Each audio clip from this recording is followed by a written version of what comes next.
Gusto ko lang ipapakita sa inyo guys kung paano natin gagamitin ang ating water level controller or fluteless relay. Ito yung fluteless relay natin guys. Gusto ko lang ipapakita, no? Kung makikita natin dito, ang power supply niya guys, 7 at saka 2. Yung 8 ang common natin. Tapos ang normally open naman ang 6. Dito natin ikabit sa normally open, no? Kung makikita natin dito guys, mayroon siyang drainage. Tapos ito namang supply. Ibig sabihin yan guys, itong drainage natin, ito yung sa draining.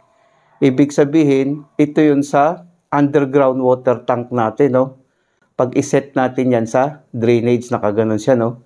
Setting kasi ito guys. Ito namang supply, ito na yung sa filling natin, no? Ito yung sa overhead tank natin. Gusto ko lang linawin, no? Makikita nyo dito, to 20 volts siya, no? Ang connection nito guys, 8 at saka 6. Pag ganun kasi, drainage. Magdi-drain siya, no? Ibig sabihin, ang gagamitin natin doon sa underground tank. Sa supply naman, ito yung overhead tank. Pag igano natin, no? Overhead tank yan. Nakalagay. Ngayon, sa vlog ko guys, mayroon akong ginamit din na dito ko lang sinetting, no, sa supply. Ang ginamit ko, 8 at saka 5. Tapos ito namang E, ibig sabihin electrode, E3, A2, A1, no? Mayroon niyang indication kung makikita nyo sa drawing. Ganon ang pagkabit guys, no? Itong drainage, ito yung sa draining, sa underground water tank. Pag igano natin, no? May option kasi siya dito sa baba. Sa supply naman, ito na yung sa overhead tank natin. Igano natin. So, i-try natin ngayon para makita din ng mga baguhan. So, ngayon guys, ipapakita ko sa inyo kung paano ang paggamit nito, no? Mayroon kasi ako ditong example na ginawa kong vlog nung nakaraan. Gusto ko lang ipapakita sa inyo ang fluteless relay, no? I-on natin, ilagay natin sa auto mode. Ito siya guys, kung makikita natin, nakalagay sa supply, no? Ibig sabihin, ano ito guys? Pag nababasa itong black wire, mamamatay ang contactor natin. Kung makikita natin ngayon guys, gumagana ang contactor natin. Ngayon, nakaset siya sa supply. Ibig sabihin, ito yung sa overhead tank natin, no? Pag nababasa ang black wire, ibig sabihin, puno na yung overhead tank natin ng tubig. I-try natin. Ayan, namamatay siya, no? Pag hindi naman nababasa ang blue wire, mag-on naman ulit siya, no? Pag hindi kasi nababasa itong blue wire, mag-on ulit siya. Pag nababasa ang black wire, mamamatay, no? Ngayon, kabaliktaran naman dito, guys, no? Pag ilagay natin to sa drainage or draining, ito naman yung underground tank natin, no? Pag nababasa ito, guys, gagana siya. Gagana ang contactor natin, no? Kung makikita natin, no? Ayan, gumana siya, no? Ngayon, pag hindi naman nababasa itong blue wire, mamamatay. Ganun siya guys, no? Kung makikita natin. So, ang connection niya ay 8 to 6 lang, no? Drainage. Ibig sabihin, ang draining natin sa lower tank, ang supply sa upper tank. Ngayon, ang tanong dyan, Sir, bakit sa video mo, gumamit ka ng 8 to 5 normally close para sa draining?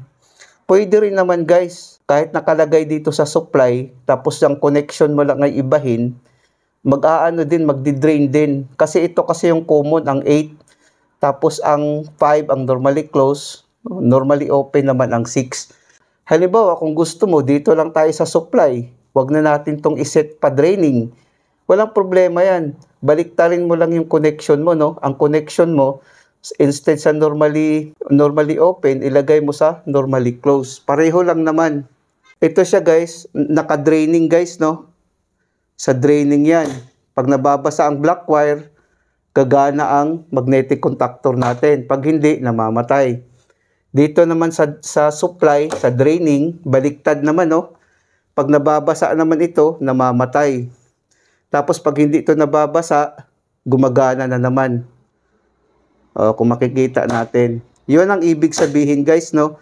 Ngayon, mayroong nagtanong dito, kung ito bang tubig natin, pag nababad daw yung 3 wires, kung mayroon bang kuryente. Ang sagot doon, walang kuryente yon. Try natin ibabad guys, no, gumana yung contactor natin. Wala siyang voltahe, oh. Kung makikita natin, wala siyang voltahe, no. Walang voltahe yung tubig. Kahit nakababad pa yung 3 wire na yan, walang voltahe ang tubig natin, oh. Kung makikita natin, 0 siya. 0. Kung makikita natin guys, 0 ang voltahe, no? Ibig sabihin, walang voltahe ang tubig, no? Walang kuryente dito sa tubig. Kahit hawakan natin, oh. Hinawakan ko guys, oh.